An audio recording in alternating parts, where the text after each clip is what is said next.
بسم اللہ والصلاۃ والسلام علی رسول اللہ صلی اللہ علیہ وسلم عن ابن عباس ابن عبد المطلب رضی اللہ تعالی عنہ قال قال النبی صلی اللہ علیہ وسلم ان اللہ خلق الخلق فجعلنی من خیرہم من خیر فرقہم وخیر الفریقین ثم تخیر القبائل فجعلنی من خیر قبیلۃ ثم تخیر البیوت فجعلنی من خیر بیوتہم فانا خیرہم نفسا وخیرہم بیتا او کما قال علیہ الصلوۃ والسلام۔ سنن ترمذی۔ حضرت عباس بن عبد المطلب رضی اللہ تعالیٰ عنہ حضور نبی کریم صلی اللہ علیہ وآلہ وسلم کا ارشاد کر فرماتے ہیں، فرمایا کہ رسول اللہ صلی اللہ علیہ وسلم نے کہ اللہ تعالیٰ نے جب مخلوق کو پیدا کیا تو مجھ کو اچھے گروہ میں پیدا کیا، یعنی انسان بنایا۔ پھر انسان میں دو فرقے پیدا کیے، عرب اور عجم۔ مجھ کو اچھے فرقے یعنی عرب میں اللہ تعالیٰ نے پیدا کیا۔ پھر عرب میں کئی قبیلے بنائے، فرمایا کہ مجھ کو سب سے اچھے قبیلے میں پیدا کیا یعنی قریش میں۔ پھر قریش میں اللہ تعالیٰ نے کئی خاندان بنائے، فرمایا کہ مجھ کو سب سے اچھے خاندان میں پیدا کیا یعنی بنی ہاشم میں۔ اس لیے میں ذاتی طور پر بھی سب سے اچھا ہوں اور خاندان میں بھی سب سے اچھا ہوں۔ حضور نبی کریم صلی اللہ علیہ وآلہ وسلم کی ولادت اور آپ علیہ السلام کی وفات کا مہینہ ماہ ربیع الاول ہے، اور ماہ ربیع الاول کا تقاضا ہے کہ ہم حضور نبی کریم صلی اللہ علیہ وسلم کی ذات پر کثرت سے درود شریف پڑھنے کا اہتمام کریں اور آپ علیہ السلام کی اتباع۔ لقد کان لکم فی رسول اللہ اسوۃ حسنہ۔ اسی طرح اللہ تعالیٰ نے فرمایا کہ واطیعوا اللہ واطیعوا الرسول، آپ علیہ السلام کی اطاعت اور آپ علیہ السلام کے اسوہ حسنہ پر عمل کرنے کا عہد کریں، اور اس چیز کا عہد کریں کہ اگلے سال انشاءاللہ ماہ ربیع الاول سے پہلے ہم 1 کروڑ دفعہ درود شریف کا عدد انشاءاللہ پورا کر لیں گے، اور اسی طرح کثرت سے درود شریف پڑھنے کا اہتمام کریں، اور یہ ماہ ربیع الاول کا تقاضا ہے۔ باقی حضور نبی علیہ السلام اس برکت مہینے کے اندر آپ علیہ السلام کی ولادت مبارک ہوئی، اور وفات بھی آپ علیہ السلام کی اسی ماہ مقدس کے اندر ہوئی۔ لیکن وفات کی تاریخوں میں اور پیدائش کی تاریخوں میں اللہ تعالیٰ نے اس میں اختلاف رکھا ہے، اس چیز کو بڑھا دیا، اور تمام محققین، مفسرین، سیرت نگار، علماء کرام کے اندر اس چیز کے اختلاف پایا جاتا ہے کہ حضور نبی علیہ السلام کس تاریخ کو پیدا ہوئے اور کس تاریخ کو اللہ تعالیٰ کے پاس واپس تشریف لے گئے۔ لیکن ایک چیز مسلم ہے کہ حضور نبی علیہ السلام کی ولادت اور آپ علیہ السلام کی وفات کا مہینہ وہ ماہ ربیع الاول ہے، اور آپ علیہ السلام پیر والے دن اس دنیا میں تشریف لائے، اور پیر والے دن ہی حضور نبی علیہ السلام نے اس دنیا سے پردہ فرمایا۔ باقی تاریخوں کے اندر اختلاف ہے۔ مصر کے مشہور عالم دین، بڑے محقق، آج سے 200 سال تقریباً قبل محمود پاشا فلکی نے اپنی تحقیق کی۔ ان کی تحقیق کے مطابق حضور نبی علیہ السلام کی ولادت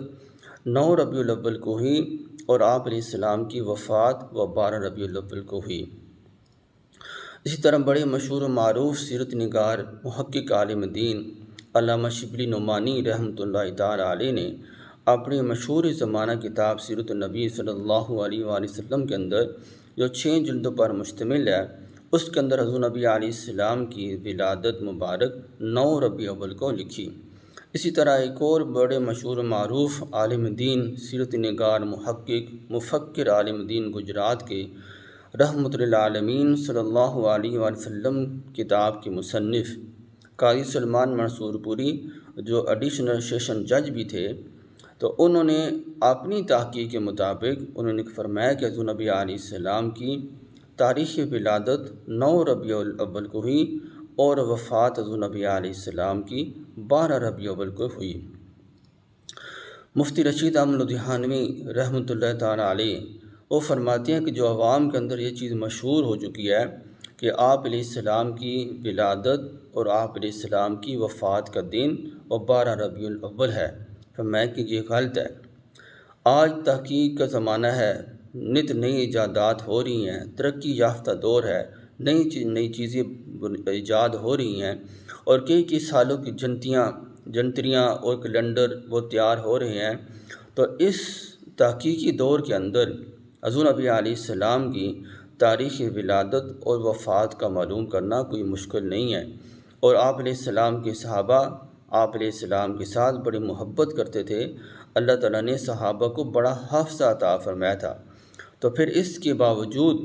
اس چیز کو چھپا دینا کہ حضور نبی علیہ السلام کی تاریخ ولادت کب ہوئی، آپ علیہ السلام کی تاریخ وفات کب ہوئی، تو اس کے اندر اللہ تعالیٰ نے کوئی نہ کوئی حکمت رکھی ہے۔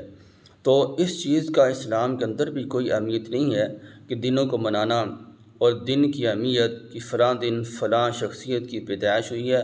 فلاں دن فلاں شخصیت کی وفات ہوئی ہے۔ تو اصل چیز ہے اطیع اللہ و اطیع الرسول۔ فرمایا کہ یہ جو تاریخی عوام کے اندر مشہور ہیں،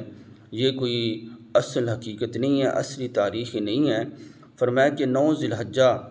حضور نبی علیہ السلام نے خطبہ حجۃ الوداع فرمایا، اور جمعہ کا دن تھا، اس کے اندر 9 ذی الحجہ جمعہ کا دن حضور نبی علیہ السلام کا آخری خطبہ حج، اس کے اندر کسی کا کوئی اختلاف نہیں ہے۔ تو اس تاریخ سے چند سال پیچھے چلے جائیں تو حضور نبی علیہ السلام کی تاریخ ولادت، آپ علیہ السلام کی تاریخ وفات کا پتہ چل سکتا ہے، لیکن اللہ تعالیٰ نے اس چیز کو بڑھا دیا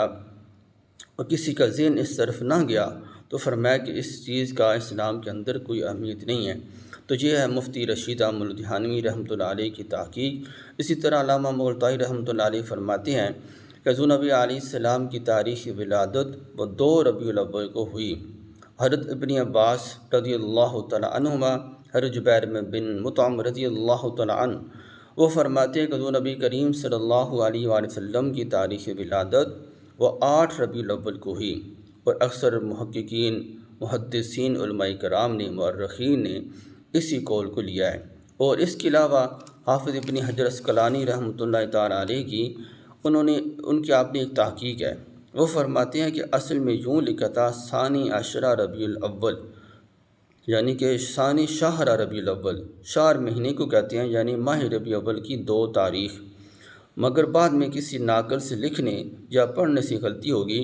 اس نے اس کو پڑھ لیا ثانی عشرہ ربیع الاول۔ ثانی عشرہ کہتے ہیں 12 کو، اور ثانی شہر کہتے ہیں 2 تاریخ، ثانی 2 اور شہر کہتے ہیں مہینے کو، یعنی کہ مہینے کی 2 تاریخ۔ تو شہر اور عشر لکھنے کے اندر 2 سے 12 بن گیا،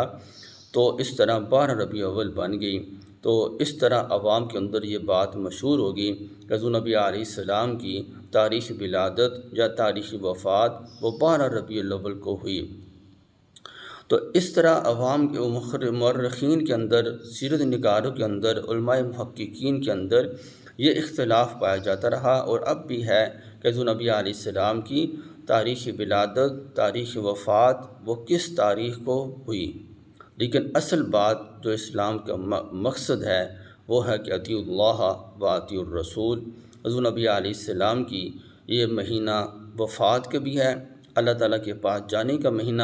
اور دنیا میں تشریف لانے کا بھی مہینہ ہے، اور اس مہینے کا مقصد اور تقاضا یہ ہے کہ ہم حضور نبی علیہ السلام کی سچی اطاعت کریں، آپ علیہ السلام کے سچے عاشق رسول ہونے کا ثبوت دیں، حضور نبی علیہ السلام پر کی شریعت پر عمل کرنے کا ہم عہد کریں، ہم آپ علیہ السلام کی سنتوں کو زندہ کرنے کا عہد کریں۔ دعا کہ اللہ تعالیٰ ہمیں توفیق عمل نصیب فرمائے۔